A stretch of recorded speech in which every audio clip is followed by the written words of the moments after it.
वापस स्वागत है आपका इस शो में जिसका नाम है द बड़ा भारत शो। ऐसे कई लोग जिन्होंने भारत को बड़ा भारत बनाया, ऐसे ही कई बहुमूल रत्नों की खोज में हम निकल पड़े हैं। ये कुछ अलग है कहानियां, इनकी इंस्पिरेशन की है बहुत बड़ी निशानियां। India global brand ambassador Bharat की है ये शान। जिस लिटिल जीनियस से आपको मिलाएंगे वो कर देगा आपको हैरान। अमूमन क्या होता है, हर बच्चे का कोई हीरो होता है, पर यह अपने आप में एक ऐसा बच्चा है जो सारे बच्चों का एक बच्चा ही हीरो बन चुका है। हर बच्चा बड़े बड़े हीरो देखता है, ये खुद ही अपने आप में सभी बच्चों का हीरो है। आइंस्टाइन तो आपने नाम सुना है, आईक्यू में इन्होंने आइंस्टाइन को आईक्यू में दी है सॉलिड टक्कर। हर सब्जेक्ट पे है इनकी जबरदस्त पकड़। आइंस्टाइन का आईक्यू एक्चुअली 160 था और इनका भी आईक्यू 150 है।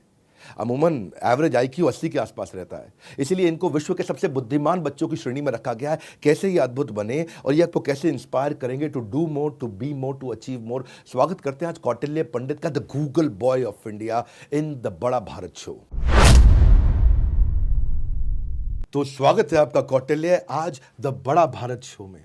सो thank you very much sir, and it's my honour कि आज मैं एक ऐसे शो के अंदर हूँ जिसका सोल रीज़न है इंडिया के अंदर जितना भी इम्पॉर्टेंट टैलेंट है उसको बाहर निकालना, and it's really my honour and I'd like to thank you very much sir.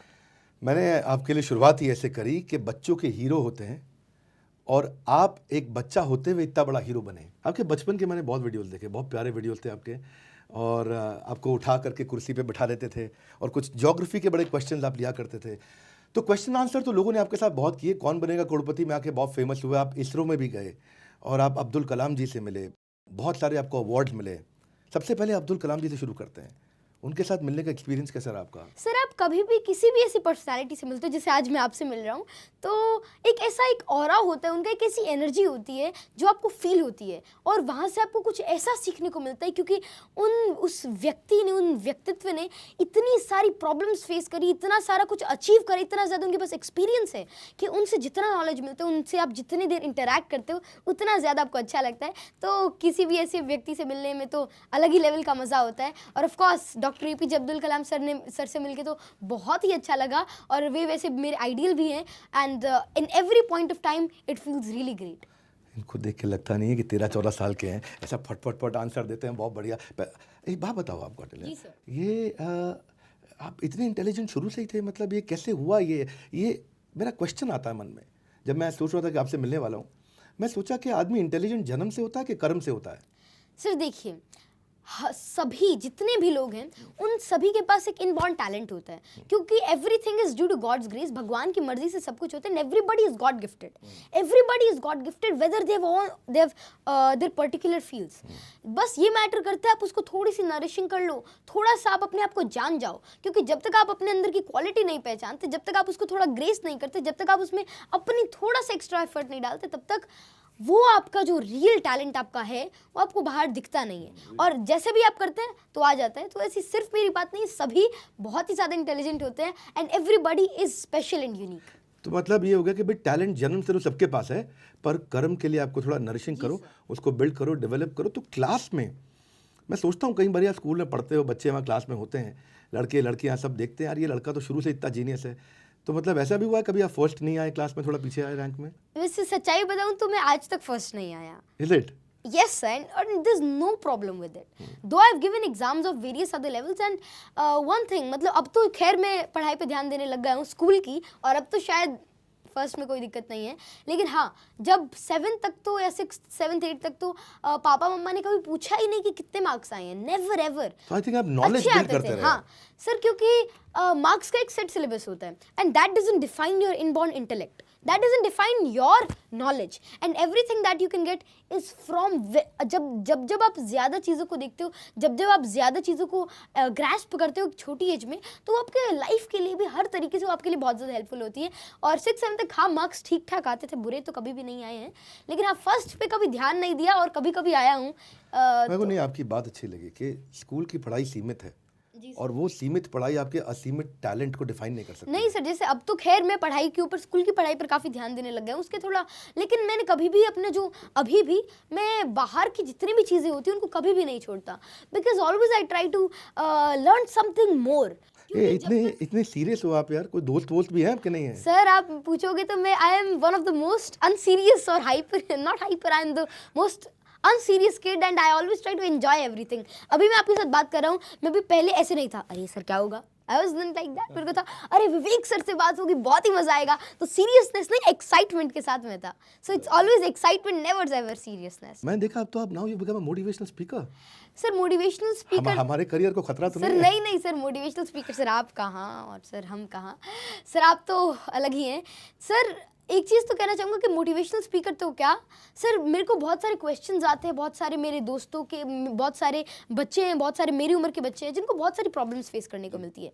तो as a kid and You as a started student making YouTube videos around it. नहीं सर, जैसे हाँ मतलब मैंने 5-7 महीने से अपना करा है, क्योंकि बहुत सारे लोगों के कॉल आते थे और एक बार मेरा नंबर वायरल हो गया था, तो उसको ही करने के लिए, क्योंकि आप जिनका भी कॉल आते हैं वो बहुत ही अच्छे होते हैं, आपसे प्यार करते हैं, सभी का आप आंसर भी नहीं दे सकते क्योंकि इट्स नॉट प्रैक्टिकल. तो मैंने सोचा कि क्यों ना जो जनरल सवाल होते हैं उनको मैं अपने चैनल पर डालूँ. And I am started uploading it हर चीज़ के.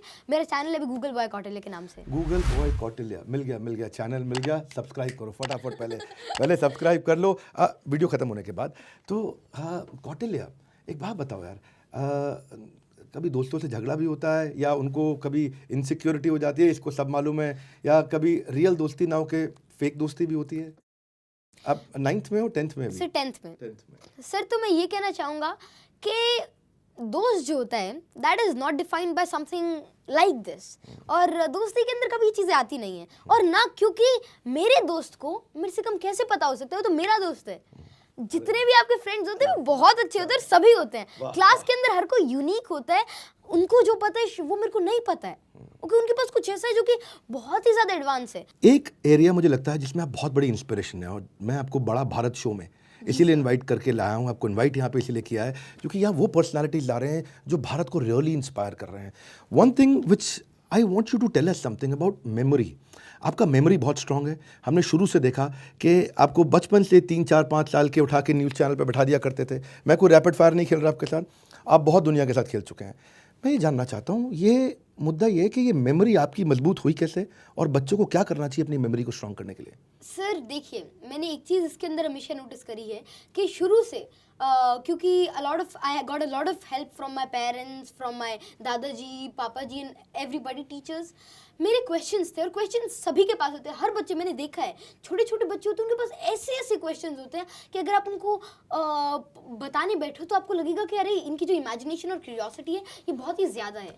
मेरे क्वेश्चंस थे और उन्हीं क्वेश्चंस को आंसर किया. एंड और ये मेरा मतलब I was really fortunate enough कि मेरे जो पेरेंट्स थे और जिनसे भी मैं मिला, अगर मैं इमेजिन करी आज किसी से मिलता हूँ तो उनसे मैं कुछ पूछता, वे मेरे को बता देते. तो उससे क्या है कि मेरी अंडरस्टैंडिंग डेवलप हुई, और मेरे को अगर मैं कुछ भी पढ़ता तो मेरे को आसान लगता और मेरे को समझ में आता, और उसके अंदर मेरे को इंटरेस्ट हो जाता तो मैं और पढ़ता. तो ऐसा नहीं था कि मेरे को मैं कुछ इसका ट्रिक यूज़ करता है, पोर्शन. इट वॉज जस्ट मेरे को ईजी लगता, अंडरस्टैंडिंग होती. So what you're saying is कि memory is a function of understanding. Yes sir. जितनी अच्छी अंडरस्टैंडिंग उतनी अच्छी मेमोरी. तो आप कॉन्सेप्ट को समझ जाएं.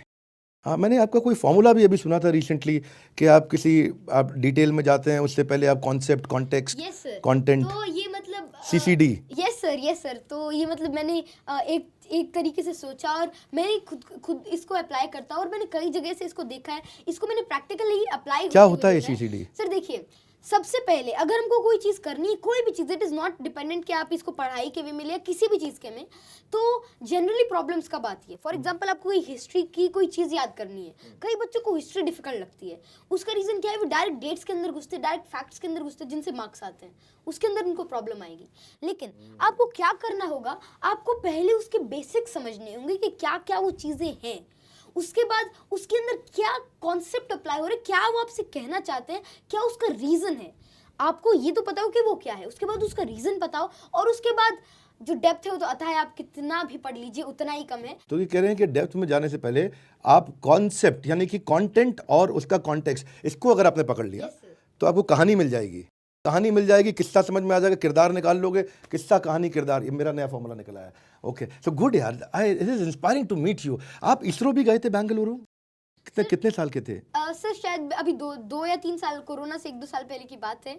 तो मैं इसरो गया था, वहाँ पर it was my great honour कि मैं वहाँ के जो इसरो के तब के आइजैक के डायरेक्टर थे doctor M Annadurai, Mylswamy Annadurai sir, जो कि जो आपका चंद्रयान 1 मिशन था उसके अंदर भी वाज द प्रोजेक्ट डायरेक्टर, और इवन जो मिशन मंगल था उसके अंदर वो उसके काफ़ी हेड थे, और मूवी के अंदर भी उनको दिखाया गया जो उनके काम है, ही वाज वेरी एडमायर्ड। आप तब 11 साल के थे? यस सर तब मैं उनसे मिला, उनसे मेरे को बहुत कुछ सीखने को मिला, and that was my big honour. Also वहाँ पर नियर अबाउट 50 यूथ साइंटिस्ट से, एस्ट्रोफिजिक्स वगैरह से, मतलब जो भी वहाँ के साइंटिस्ट थे उनसे मेरा एक इंटरेक्शन हुआ, वहाँ से मेरे को बहुत कुछ जानने को मिला। ये एस्ट्रोफिजिक्स में इंटरेस्ट वहीं से डेवलप हुआ? सर एस्ट्रोफिजिक्स के अंदर इंटरेस्ट मेरे को पहले से था, हाँ, वहाँ से जाकर मुझको बहुत कुछ सीखने को मिला। और जब भी आप किसी चीज़ को थोड़ा और जानते हो तब आपको उस चीज़ से और प्यार होने लग जाता है, और फिर आपको उसमें और मज़ा आने लगता है। बहुत सुंदर, बहुत सुंदर। ये जो डेप्थ की आपने बात करी, एस्ट्रोफिजिक्स, ये जनक भाई थोड़ा बताओ क्या होता है एस्ट्रोफिजिक्स? जो हमारा यूनिवर्स है, जो हमारा स्पेस है, उसके अंदर कई ऐसी चीज़ें हो रही हैं जो कि बहुत ही ज़्यादा अलग हैं, जो कि बहुत ही ज़्यादा अनकन्वेंशनल हैं, और उन सभी चीज़ों को डिफाइन करना, उनको समझना, क्योंकि जो भी कुछ हो रहा है यूनिवर्स में उसके पीछे एक रीज़न है। वो क्या रीज़न है ये पता करना ही एस्ट्रोफिजिक्स है, by using all of the great tools of यार टुडे। चेहरा देखो उस बच्चे का, ऐसी क्यूरियोसिटी है, कुछ हो रहा है, कुछ अनकन्वेंशनल है, कुछ हो रहा है, इतना भयंकर। ये क्यूरियोसिटी साइंस है। ये चाहता हूं मैं बड़ा भारत शो में आप पकड़िए। ये क्यूरियोसिटी जिसकी बात शुरू करी आज कौटिल्य ने, ये क्यूरियोसिटी जिसके अंदर है, जो पैशनेटली क्यूरियस है, उसकी लर्नेबिलिटी का कर्व सबसे ऊंचा होता है। बचपन कैसा रहा आपका? मतलब डांट पड़ती थी, मार पड़ती थी, कभी गुस्सा खाते थे पेरेंट्स, या हमेशा आपको इनकरेज किया उन्होंने? तो कैसा आपका चाइल्डहुड कैसा रहा पेरेंट्स के साथ? सर मेरा चाइल्डहुड कैसा रहा ये तो मैं कहना चाहूँगा कि अभी भी मेरा चाइल्डहुड ही चल रहा है, और बहुत ही अच्छा है, कोई प्रॉब्लम नहीं है। मानना हाँ, कितना मुश्किल है। डांट भी पड़ती है, पिटाई भी हो जाती है, कॉमनली हो जाती है, कोई प्रॉब्लम नहीं है, लेकिन हाँ प्यार भी उससे ज़्यादा है।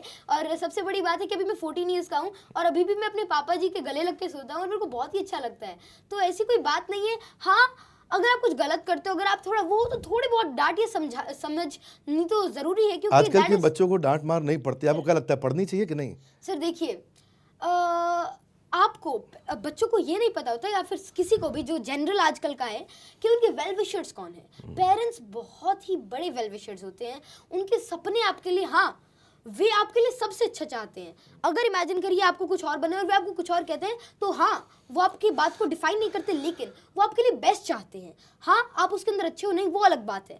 तो parents always look for your best, और अगर वे कुछ ठीक कहते तो उसको सुनो, क्योंकि उनके पास एक एक्सपीरियंस है, और उनके पास कुछ ऐसी चीज़ें हैं जो आपको बहुत हेल्प करने वाली हैं। और जब तक आपके पास डांट नहीं लगती, जब तक आपके ऊपर थोड़ी मार नहीं लगती, तब तक आप उस लेवल पर नहीं पहुँच पाते।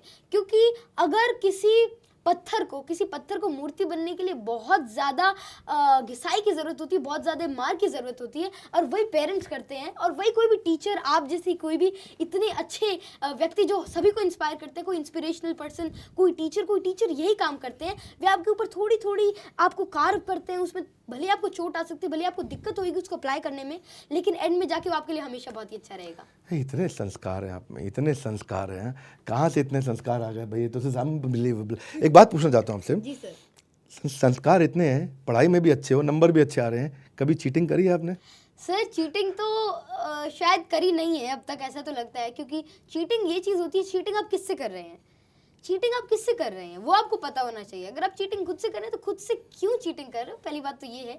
हाँ, ऑनलाइन क्लासेस के अंदर कभी ऐसा हुआ है कि ऑनलाइन क्लास 1-2 अटेंड नहीं करी, और पेपर, मतलब ऑनलाइन क्लासेस के दौरान तो बहुत आते थे मैसेजेस, आते थे कि कुछ सीखो, कि मैसेजेस आते थे कि कुछ बताओ, आते थे। तो हाँ, कब 1-2 बार, ज़्यादा वैसे नहीं करी। आपसे पहले मैं अभी पीछे आनंद कुमार जी से भी मिला, जी सर। सुपर 30 वाले, वो भी मैथमेटिक्स के चैंपियन, आप भी मैथमेटिक्स के चैंपियन। अभी 10th में आई नहीं आप, मैं सुना RD शर्मा 12th के ट्रिग्नोमेट्री वो सब सॉल्व कर दिया, यूट्यूब चैनल पे अपने IIT JEE की पूरी उसका एग्ज़ाम आपने वहाँ क्रैक करके दिखा दिया। तो ये मैथमेटिक्स से इतना प्यार, मेरे को तो इंटीग्रेशन और डिफरेंशिएशन वो मेरी जान खा गया था। वो 32 नंबर मैं ज़िंदगी में नहीं भूल सकता। 4 सब्जेक्ट में जितना मैंने टाइम लगाया उतना वो 32 नंबर इंटीग्रेशन डिफरेंशिएशन पर लगाया। ये मैथमेटिक्स से इतना प्यार कैसे हो गया? सर देखिए, वैसे मैं आनंद सर से मिला हूँ, मैंने उनसे बहुत कुछ जाना है। और अगर आप जो RD शर्मा की बात करें, तो जब मैं 2nd क्लास के अंदर था, तब मैंने 10th क्लास की ट्रिग्नोमेट्री और प्रोबेबिलिटी 2 रातों के अंदर फिनिश कर दी थी। तो एक सर थे मैथमेटिक्स गुरु डॉक्टर RK श्रीवास्तव सर, सो उनकी गाइडेंस के अंदर मैंने वो करा था। और मैथमेटिक्स मैथमेटिक्स क्या है? Mathematics is pure knowledge, it is application. Physics is application of mathematics, but mathematics is application of knowledge and logic. तो मैथमेटिक्स क्या है? अगर आपको कुछ अच्छा लगता है, अगर आपको कुछ सीखना है तो, और अगर ज़रूरी नहीं कि अगर आपका मैथ्स अच्छा तो आप मतलब किसी चीज़ में अच्छे हैं, लेकिन अगर आपको कुछ एप्लीकेशन को देखना है तो उसका तो प्योर सिंपल चीज़ मैथ्स है. एक चीज़ मैंने देखी कि आपके पेरेंट्स, आपके फादर, आपके ग्रैंडफादर सब एजुकेशन बैकग्राउंड से आते हैं, लेकिन उनका अंग्रेज़ी अच्छा नहीं था. आपने बहुत तेज अंग्रेज़ी सीखा, फट फट फट. ये कैसे सीखा आपने? सर वैसे तो इंग्लिश जो है that's just mayor language. Hype मत किसी को, मतलब इंडिया के अंदर एक हाइप है, एक जनरल वे के अंदर भी एक हाइप हो जाती है. आप हिंदी के अंदर इतना अच्छा बोलते हैं, आप कितने अच्छे हैं, तो आपका जो कंटेंट होता है, आपका जो बातें होती है, वही मैटर करता है पहले तो यही. हाँ, इंग्लिश मैंने कैसे सीखी तो एक जनरल में, मतलब गांव के अंदर रहता था, कोई ज़्यादा सिनेरियो नहीं था. तो एक बहुत ही इंपॉर्टेंट चीज़, जितने भी लोग सुन रहे हैं उनके लिए स्पेशली, अगर आपको इस चीज़ में दिक्कत आती है तो इस टिप को अगर आप फॉलो करते हैं तो आप इंग्लिश का किसी भी चीज़ को, किसी भी लैंग्वेज को इजीली समझ पाओगे. गर्मियों के छुट्टियों के दिन थे, हमको बहुत सारी हम पापा ने कहा 5-7 दिन के अंदर हमारी इंग्लिश अच्छी हो गई थी, फ्लुएंसी आ गई थी. आप ग्रामर ठीक कर सकते हो, फ्लुएंसी कैसे आई? तो मैंने ये करा, पापा जी ने ये काम कि आज जो भी तुमने किया, आज जो भी तुमने किया, तुमने खेला कूदा, कुछ भी करा, मौज मस्ती करी, क्रिकेट खेले, जो भी कुछ हुआ अब से अब तक, उसको एक्सप्लेन करो अपने शब्दों के अंदर. इंग्लिश हिंदी बाद में आएगी, अपने शब्दों के अंदर.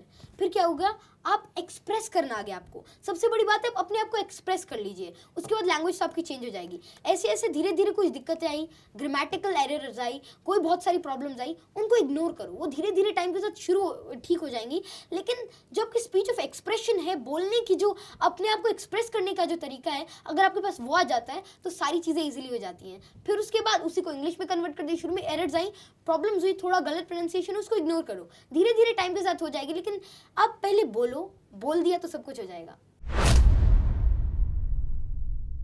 इतने कम उम्र में आपने इतना कुछ किया, क्या कभी कोई ऐसा पल आया आपको थोड़ा घमंड भी आया हो? नहीं, बच्चों को आजकल स्टडी टिप्स चाहिए, तो अगर एक टिप देना चाहो सबसे सॉलिड वाला, जिससे उसका गेम चेंज होए, तो वो क्या होगा? मैंने सुना आपसे स्वामी शंकराचार्य जी ने पूछा था आपसे कि 3 वरदान मांगो, आप यहाँ आए हो, तो आपने क्या 3 चीजें मांगी?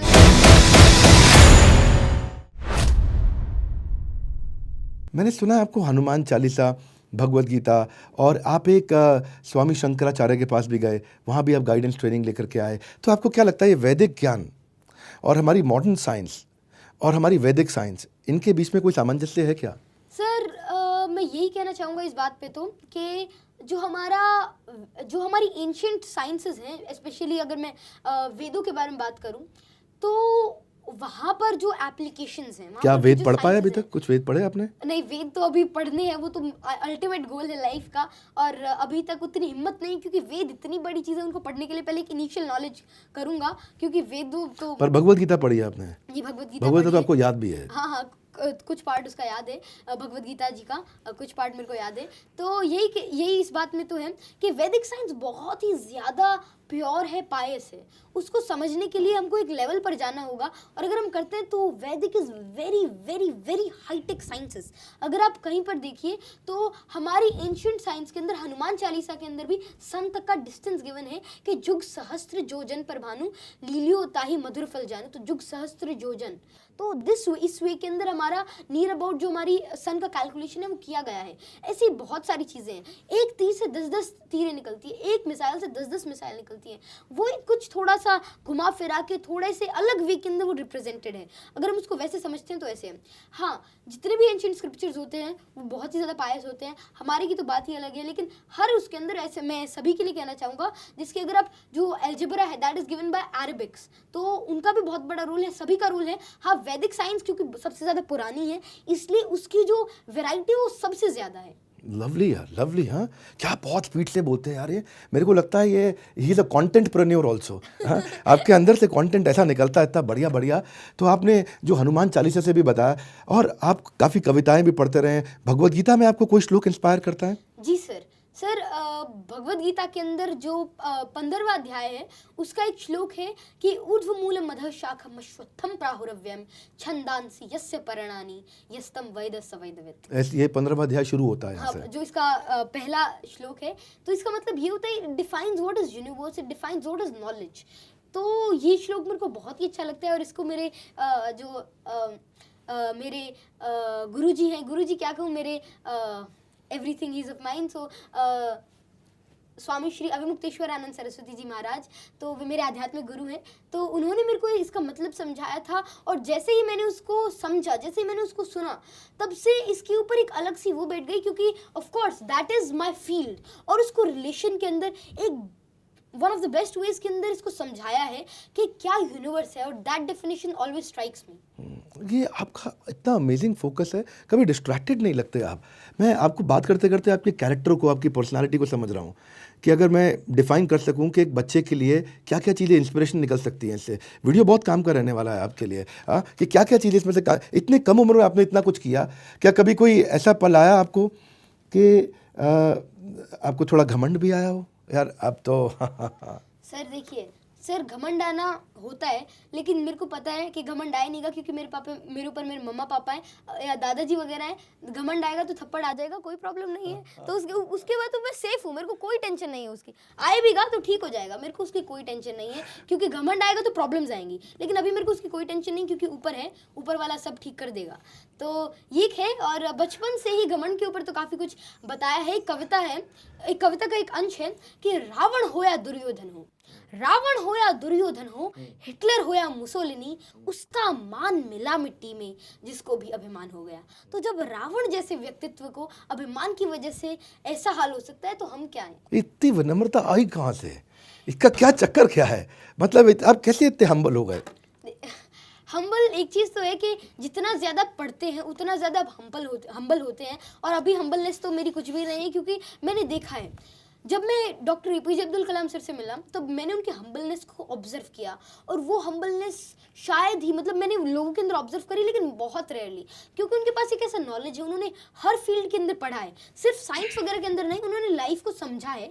तो जैसे जैसे आपको थोड़ा बहुत बढ़ता जाता है, जैसे आप कितने हम्बल हैं, उसका रीज़न ये है कि आपने इतना कुछ गेन करा है, क्योंकि जैसे जैसे आप चीज़ों को गेन करते हो, वैसे वैसे आपको पता चलता है कि अभी तो हमको कुछ भी नहीं पता है, क्योंकि हर चीज़ एंडलेस है।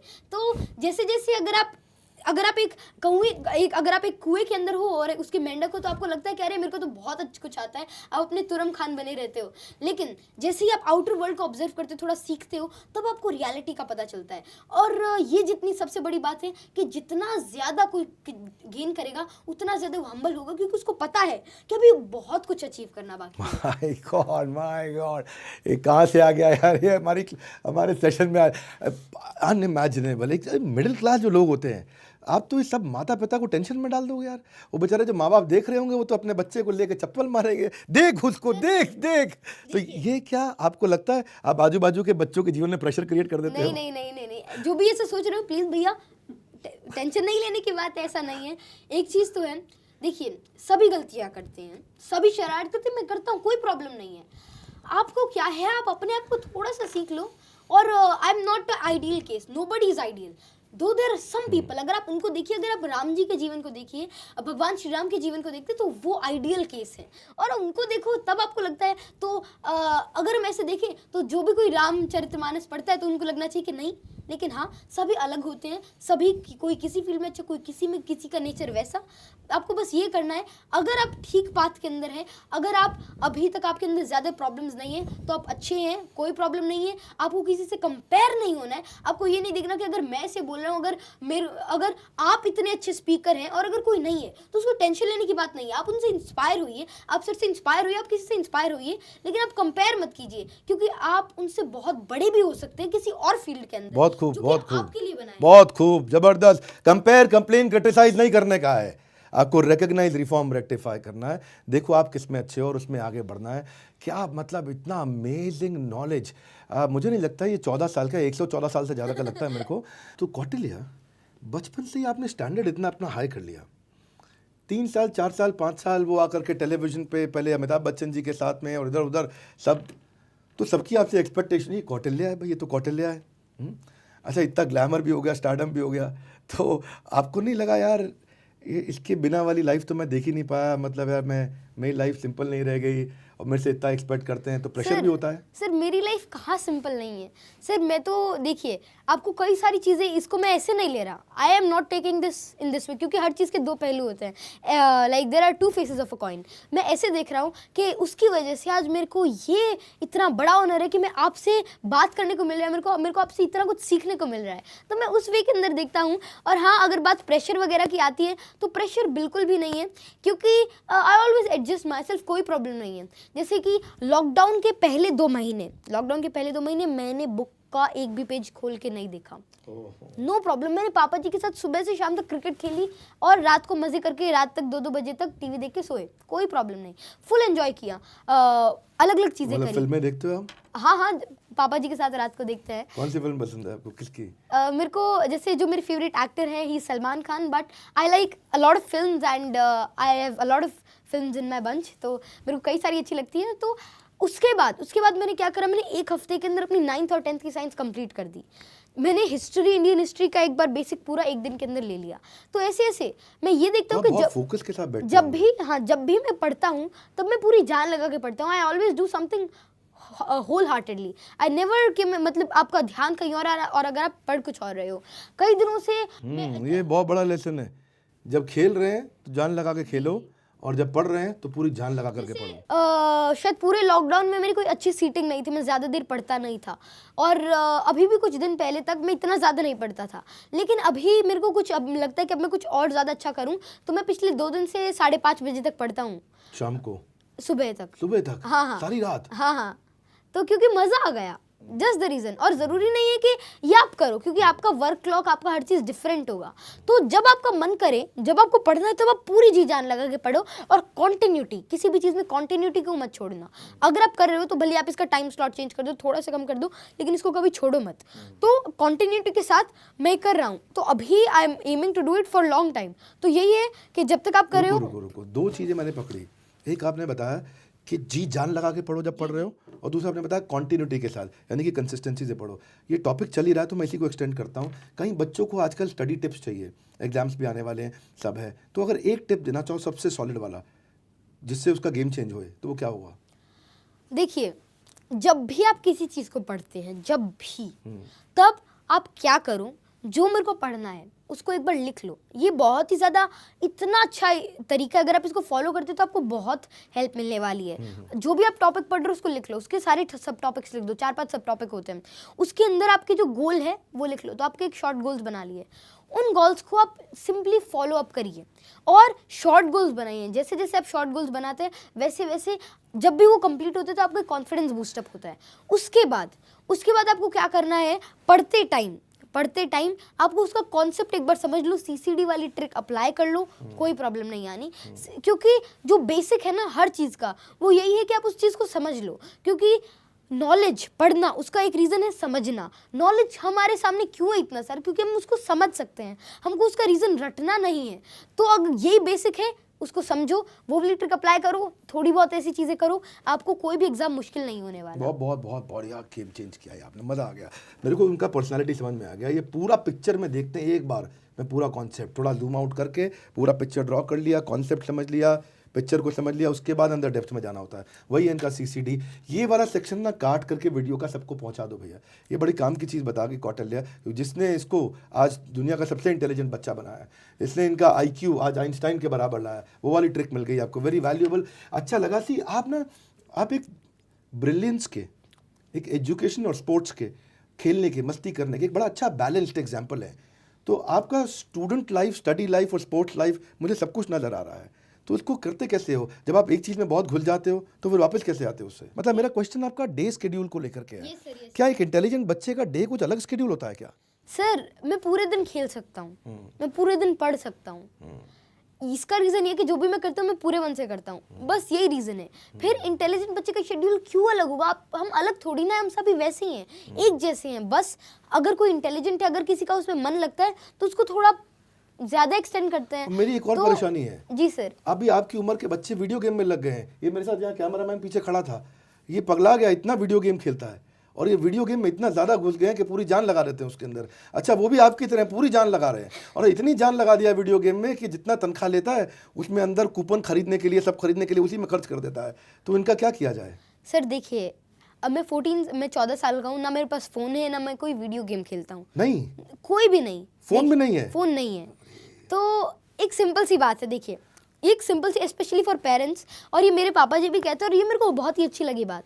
अगर कोई बच्चा बीमार हो जाए तो आप उसको रसगुल्ले थोड़ी ना खिलाते हो या जलेबियाँ खिलाते हो, नहीं खिलाते। तो आप उसको थोड़े इंजेक्शन देते, थोड़ी दवाइयाँ देते, उसमें दर्द होता है, थोड़ी कड़वी लगती हैं। ऐसे ही अगर कोई गलत दिशा में, अगर कोई ज़्यादा वीडियो गेम्स खेलता है, देखिए वीडियो गेम से अच्छे बाहर की लाइफ, आप स्पोर्ट्स करिए, नो प्रॉब्लम। अगर आप फ़ोन भी यूज़ करते हैं तो थोड़ी इन्फॉर्मेशन के लिए करिए। अगर आप डिस्ट्रैक्ट हो रहे हैं तो आपको क्यों ज़रूरी है डिस्ट्रैक्ट होना? अगर आप कहोगे कि छोटे बच्चे हैं, खाना नहीं खाते और फ़ोन चलाते, अगर फ़ोन ना दो तो खाना नहीं खाते, बहुत सारे केसेस होते हैं। तो देखिए बिल्कुल पकड़ लिया। इसका एक सिंपल सा तरीका है, आप फ़ोन ना दो, खाना तो खाना है, आप उससे क्यों कर रहे हो? आपको थोड़ा सा स्ट्रिक्ट होना पड़ेगा। Strict in the sense, phone is not good, this is the simple and sole trick. इसलिए मेरे पास नहीं है, and there is no problem. I enjoy everything, कोई प्रॉब्लम नहीं। मैं कितनी भी देर स्पोर्ट्स खेलता हूँ, मैं देखता हूँ कि बच्चे पार्क के अंदर आते ही नहीं है। क्यों नहीं आते? जब बाहर की लाइफ इतनी ज्यादा अच्छी है, जब बाहर इतना कुछ एक्सप्लोर करने के लिए, तो आप क्यों सोशल मीडिया के अंदर, आप क्यों एक वर्चुअल गेम के अंदर अपना पूरा माइंड फोकस कर रहे हो? आप बिल्कुल वीडियो गेम नहीं खेला आपने? सर बिल्कुल भी नहीं। This is unimaginable. हाँ, सर फोन है ही नहीं। सर फोन पेरेंट्स ने दिया ही नहीं, और उन्होंने कहा, एंड आई आल्सो फाइंड, मेरे को फोन अब अच्छा ही नहीं लगता इतना। आप इंफॉर्मेशन सोर्स के लिए भी आप जितना चाहिए उतना तो ठीक है, क्योंकि फ़ोन के कई बहुत सारी अच्छाइयाँ भी हैं, लेकिन जब डिस्ट्रैक्शंस आ जाते हैं तो आपको थोड़ा स्ट्रिक्ट होना पड़ेगा। ये कोई बड़ी बात नहीं है, इसमें आपको लगेगा कि अरे नहीं, अगर मैं प्रॉब्लम हो जाऊंगा, अगर मैं फ़ोन नहीं दूँ तो बच्चे तो रिवॉल्यूशनाइज हो जाएंगे, रिवॉल्यूशन करेंगे, ऐसी कोई दिक्कत नहीं है। थोड़ी सी प्रॉब्लम आएगी, थोड़े से गुस्सा होंगे, मतलब अगर लगाना पड़े तो एक आधा लगा देना, कोई प्रॉब्लम नहीं। लगाने से डरते क्यों हैं? नहीं लगा दे, मतलब। हाँ, अच्छा, हाँ, सच में कोई प्रॉब्लम नहीं। रियलिटी ये है, सुनने में थोड़ी हार्श लगे वो कोई नहीं, लेकिन असलियत में ऐसा ही होता है। स्ट्रिक्ट होना चाहिए। हाँ, थोड़ा सा, ज़्यादा नहीं, थोड़ा सा। एक और चीज़ होती है, अगर आप ज़्यादा फ़ोन देते तो एक कई बार स्टेज पर आ जाते हैं कि उनकी आई साइट बहुत ज़्यादा वीक होती है। तो कुछ भी नहीं, कई बच्चे वीडियो गेम्स के बिना डिप्रेस्ड हो जाते हैं, कई डिप्रेशन के अंदर आ जाते हैं, कई को बहुत सारी प्रॉब्लम हो जाती है, एडिक्शन आ जाती है, और addiction is very very very bad. तो एडिक्शन से बच के रहो। बाकी सारी चीज़ें हाँ 15-20 मिनट खेलना है, क्योंकि मना करोगे तो आप मेरे को गुस्सा आओगे, तो खेल लो 15-20 मिनट। वेरी गुड है। अगर कंप्लीटली मना हो गया तो कहेंगे, तो बाद में कहेंगे कौटिल्य ने मना करवा दी। तो नहीं, 15-20 मिनट खेलो, एडिक्ट मत हो, बस इतना ध्यान रखो। कूपन कोड क्या नया है उस सारे टाइम उसको मत देखो। 15 मिनट खेलना है, खेलो, एंजॉय कर लो, लेकिन क्लास के अंदर पढ़ते वक्त, स्पोर्ट्स में खेलते वक्त ये मत चेक करो कि कल क्या कूपन आने वाला है, कल क्या गेम आने वाला है, कल क्या वर्जन आने वाला है। मत सोचो, बाहर में मत सोचो, जब खेल रहे हो खेल लो, नो प्रॉब्लम। जो गूगल बॉय का मतलब हो गया कि भाई जिसके पास इतना रिजर्वायर ऑफ नॉलेज हो, आपको आध्यात्मिकता का भी बहुत अच्छा रिजर्वायर है आपके पास नॉलेज का। मैंने सुना आपसे स्वामी शंकराचार्य जी ने पूछा था आपसे कि 3 वरदान मांगो, आप यहाँ आए हो, तो आपने क्या 3 चीज़ें मांगी? वरदान तो नहीं, इच्छा पूछी थी। इच्छा? तो हाँ, तो मतलब जब मैं गया था पहली बार काशी जी, तो उन्होंने मेरे से पूछा था, तो सबसे पहले तो मैंने उनसे सद्बुद्धि मांगी कि अगर कुछ भी हुआ तो I should always look for better thing. तो मैंने सद्बुद्धि मांगी। उसके बाद मैंने मांगा पंचजन्य शंख, क्योंकि मुझे कृष्ण जी बहुत अच्छे लगते हैं, और वे तो सभी के आइडियल है, और उनकी तो बात ही निराली है। तो उनसे इंस्पायर होकर मेरे को लगा कि मेरे को पंचजन्य शंख काफ़ी अच्छा लगा, तो मैंने उसकी कही। और तीसरी बार कहा कि मेरे को गंगा किनारे गाय के गोबर से स्नान करना है। अरे वाह, अच्छा, वेरी अनयूजुअल। हाँ, पांचजन्य शंख मांगा, ये कृष्ण का शंख होता है, और गंगा किनारे गोबर से स्नान करना, गाय के गोबर से, इसको बहुत शुद्ध माना जाता है शास्त्रों में। और तीसरी चीज़ आपने बताई कि आपने सद्बुद्धि मांगी, वेरी अनयूजुअल। और कुछ नहीं आया मन में कि कुछ मटेरियल पोजेशन मांगूं? मतलब बचपन में बच्चे जो है ना, खिलौने मांगते हैं, खेलने की चीज़ें मांगते हैं, और कुछ मांगते हैं जिससे उनको एक्साइटमेंट आए। और पर आपका इंटेलेक्ट जो है वो इतना बैलेंस्ड है, मैंने देखा है, इतना बैलेंस्ड है, इतना सोबर है कि आप कभी भी एजिटेट नहीं होते किसी भी अपनी डिज़ायर के द्वारा। तो ये कैसे हुआ? ये भी आपको लगता है शास्त्रों के ज्ञान से हुआ? सर तब तो छोटा था और शास्त्रों के ज्ञान खैर खुद नहीं पढ़ा था, लेकिन जैसे जैसे आप सिनेरियो के अंदर रहते हैं, जैसे जैसे आप लोगों से मिलते हैं, वैसा वैसा आपका थॉट्स डेवलप होते हैं, वैसा ही आपके अंदर से आपकी आवाज़ें आने लगती है। अब मैं आज आपसे मिला तो मैं अभी यहाँ से कुछ लेकर जा रहा हूँ, कुछ अच्छा और पॉजिटिव लेकर जा रहा हूँ। ऐसे ही तब तक मैं बहुत सारे लोगों से मिला, उनसे अच्छाई ली और उसी का ही शायद ये थोड़ा बहुत था। कौटिल्य पंडित को इतने सारे अवार्ड मिल चुके हैं। यहाँ हमारे हरियाणा के मुख्यमंत्री ने भारत गौरव अवार्ड मिला बाद में, उसके बाद गवर्नमेंट ऑफ यूएई ने इनको रिकग्नाइज किया, चाइल्ड प्रोडिजी। हाँ, he is a true ambassador of बड़ा भारत। ये वो व्यक्ति जिन्होंने भारत को बड़ा किया इतनी छोटी उम्र में। अब इनके पास जिम्मेदारियां भी बहुत सारी आ गई, इतनी सारी जिम्मेदारियां कैसे निभाएंगे मुझे समझ नहीं आता। और अब यहाँ ये बोल रहे हैं कि मैं किताब भी लिखना चाहता हूँ। मैंने सुना आपकी किताब बच्चों के ऊपर लिखने की इच्छा है कुछ? जी सर मैंने एक बहुत ही बड़ी प्रॉब्लम फेस तो नहीं करी, मैंने ऑब्जर्व की है। वो है communication gap, specially between parents, students, teachers. Students और पेरेंट्स और स्टूडेंट्स और टीचर्स के बीच में एक बहुत बड़ा कम्युनिकेशन गैप है और वो इरेडिकेट ईजिली हो सकता है। और उसके कई सारे तरीके मैं उसके अंदर अपनी बुक के अंदर फोकस करना चाहता हूँ। और एक चीज़ और उसके अंदर है कि देखिए मेरे साथ कम्युनिकेशन गैप नहीं है, मैं अपने पापा जी से कुछ भी कह सकता हूँ, मेरे को कोई दिक्कत नहीं है। और मेरे को उनसे डांट भी पड़ती है, उसमें भी कोई दिक्कत नहीं, क्योंकि गैप नहीं है। और उस गैप की वजह से I can actually ask for anything. अगर अभी भी मैं अपना एम चेंज करना चाहूँ या फिर अगर मेरे को अभी सोशल स्टडीज़ के अंदर जाना हो, फैशन डिज़ाइनिंग करनी है, तो पापा मना नहीं करेंगे। हाँ मेरे को अभी करना नहीं है, लेकिन वो मना नहीं करेंगे क्योंकि कम्युनिकेशन गैप नहीं है, हमने एक दूसरे को समझ रखा है।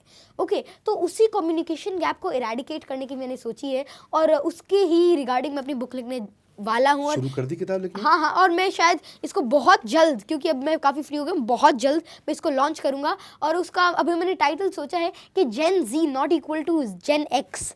और इसके अंदर जो आजकल की प्रॉब्लम्स होती है उनको मैंने एड्रेस करने की कोशिश करी है और ये कैसे इरेडिकेट हो सकती है कम्युनिकेशन गैप, ताकि जितनी सारी जो 99% इश्यूज आते हैं, भले ही वो करियर अपॉर्चुनिटीज़ के लिए हों, भले ही वो किसी नॉर्मल चीज़ के हों, वो ना आए। मैं देख रहा हूँ कि जब आप 5-6 साल के थे, 4 साल के थे, 3 साल के थे, तब तो आप टेलीविज़न पे बहुत आए, पर कई सालों से आप थोड़ा हिडन हो गए, शायद वापस कहीं पढ़ाई में चले गए। अब आप किताब लिखने की बात भी कर रहे हैं, आपने अपने टेस्ट को भी अपने और अपनी एस्पिरेशन को भी आपने इवॉल्व किया, सब्जेक्ट चेंज किए। कहाँ बिजी थे आप इतने समय तक? सर देखिए, जो मेरा गोल है वो काफ़ी बड़ा है। जैसे मैं शुरू में बहुत सारे टीवी चैनल्स पे गया, बहुत सारे लोगों से मिला, तो वहाँ से मेरे को बहुत कुछ सीखने को मिला। अब उस नॉलेज जो आपको मिला उसको अप्लाई भी तो करना है। आप सारे टाइम तो टीवी चैनल्स पर नहीं आ सकते, तो मैंने ये करा, मैंने अपनी क्वालिटी इंक्रीज करी, क्योंकि अब मेरा गोल बड़ा है। बचपन में मैंने बहुत सारी इन्फॉर्मेशन कलेक्ट करी वगैरह, लेकिन अब मैं उस नॉलेज को एप्लीकेशन के अंदर लाना चाहता हूँ। और जो क्यूरियोसिटीज़ है, क्वेश्चंस है, मैं अपने क्वेश्चंस को आंसर करना चाहता हूँ जो मेरे अंदर है, जो वर्ल्ड चाहता है, दैट एवरीबॉडी वांट्स। इस छोटे से बालक का इतना बड़ा सामर्थ्य देख करके मैं बस यही 2 लाइन बोलना चाहता हूँ, मानव जब जोर लगाता है पत्थर भी पानी बन जाता है। रामधारी सिंह दिनकर की ये बड़ी प्यारी कविता है जो कौटिल्य ने भी अपने YouTube चैनल पर डाली है। देश की नई पीढ़ी आपको अपना आइडियल मानती है और ये अपने आप में कोई अजूबे से कम नहीं है, एक बड़ा बेंचमार्क आपने एस्टैब्लिश कर दिया and we are very proud of you Kautilya, we are very very proud of you. In fact our entire country is proud of you कि आज आप हमारे चैनल पे आए। जाने से पहले एक टिप जो सारे इस बच्चों को आप देना चाहते हैं, जो लगता है यार ये जरूर फॉलो करना, आप भी कौटिल्य या कौटिल्य से आगे भी निकल सकते हैं। सर ऑफ कोर्स, मैं तो हमेशा कहता हूँ कि देखिए जो मेरे से छोटे हैं उनको तो मेरे से ज़रूर आगे निकलना चाहिए, क्योंकि अगर वे मेरे से आगे नहीं निकलेंगे तो कैसे चलेगा। और क्या टिप देंगे आप? और हमेशा आगे निकलना ही चाहिए, क्योंकि जो छोटे हैं वे तो बेटर होंगे और अगर होंगे तो और ज़्यादा खुशी होती है। और टिप यही है, टिप तो क्या, एक सिंपल सी बात है, आप अपने आप को ऑब्जर्व करिए, आप जानिए कि आप क्या हैं, आपकी पावर क्या है, उस पावर को सोचिए, जानिए और फिर उसको थोड़ा सा एफर्ट्स डाल के एप्लीकेशन करिए। अगर आप ऐसे करते हैं तो आप कुछ भी अचीव कर सकते हैं। बहुत सुंदर, लवली, फैंटास्टिक। यही है हमारा बड़ा भारत शो, जहां पे हम भारत के ग्लोबल एम्बेसडर्स जो भारत को आज ग्लोबल पेडेस्ट्रियल पे पहुंचाने का दम रखते हैं, उन्हीं में से आज आपको हमने मिलवाया कौटिल्य पंडित से। नीचे कमेंट बॉक्स में मुझे बताइए कि कैसा रहा, आपकी लर्निंग क्या रही कौटिल्य के साथ में, क्या आपको सीखने को मिला, कमेंट बॉक्स में बताइए। दूसरी चीज, कमेंट बॉक्स में मैं जानना चाहता हूं आप किससे मिलना चाहते हैं द बड़ा भारत शो में, कौन है आपकी इंस्पिरेशन जिससे आप मिलना चाहते हैं और जो दूसरों को एनर्जाइज कर सकता है और क्लैरिटी दे सकता है। तीसरा, इस वीडियो को जरूर शेयर करिएगा। चौथा, बोर्ड लाइन नंबर पर फोन करिए अगर आप भी इस फोकस को बिल्ड करना चाहते हैं, अपने बिजनेस को, अपने स्टार्टअप को, एंटरप्रेन्योरशिप के अपने ड्रीम को नेक्स्ट लेवल पे जाना चाहते हैं, आप हमारे साथ में आईबीसी बन के या हमारे कोर्सेज को ज्वाइन करके अपने बिजनेस को नेक्स्ट लेवल पे लेके जा सकते हैं। हमारे साथ जुड़े रहने के लिए, वर्ल्ड के नंबर 1 एंटरप्रेन्योरियल यूट्यूब चैनल पे आने के लिए आप सबका हृदय की गहराई से प्रेम पूर्वक बहुत बहुत धन्यवाद। कौटिल्य, आपका विशेष धन्यवाद। Thank you very much sir. गरीबों का आपने एक ऐसा फ्रिज बना करके तैयार कर दिया, कोई 2-4-5 हज़ार रुपए में हर घर के अंदर फ्रिज लग सकता है। आपका वो पैडमैन मूवी में भी हमने देखा कि वो अक्षय कुमार को अवार्ड मिलना था, तो अवार्ड वो आपको मिल गया। और इनोवेशन करना ये आपकी आदत सी बन गई है। और मैंने नई चीज़ सुनी है, मैंने सुना है कि अब आप मकान भी कुछ प्लान कर रहे हैं कि मैं बिना एसी के मकान बना दूं, और ऐसा कुछ प्लान कर रहे हैं। वो क्या प्लान है आपका?